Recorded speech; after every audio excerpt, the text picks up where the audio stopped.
This presentation is regarding mitigating operational risk in banks by an ISO training mechanism. Since 1970 to 2017, banks and financial institutions have suffered loss of $77.16 billion on trades, out of which $7.93 billion are related to foreign exchange trades. Basel Committee on Banking System has suggested that there are three major exposure sources for operational risk, namely people, processes, and system. Concentrating on the people aspect, consultancy firms like EY, Global FX Code, CPA Australia, and other researchers have suggested that dealers and traders working in bank should have appropriate knowledge and qualification. But the current training mechanism followed by banks and institutions is job shadowing, in which a trainee accompanies an existing employee, observes and learns on himself.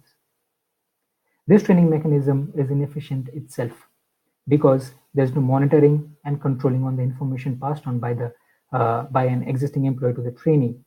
Secondly, it increases the learning curve, which in return increases the learning cost, training cost, and hiring cost. Banks and financial institutions currently cannot afford a separate dummy system for the training. That's why I've created a simple Excel-based VBA tool which can be saved on server and accessed by trainer and trainee in classroom session. Let's have a look at the tool and how it can be used to enhance training mechanism to reduce operational risk. This tool is based on Excel VBA, thus it is opening an Excel, but once it is open, it will look like a tool. Now I'm logging in as a trainer with administrative rights.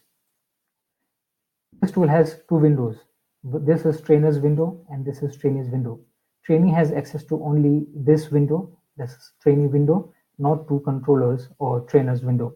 This window trainer can use to create various simulated scenarios which will be reflected on trainee's window automatically. For example, if foreign currency is USD, bid rate is 1.5 and spread is 0.05, I can simulate this, and I can also add some market news to the simulation.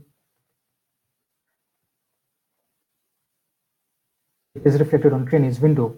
Now, based on this various simulated scenarios, trainers needs to get into trade with other trainees, considering them as bank participants.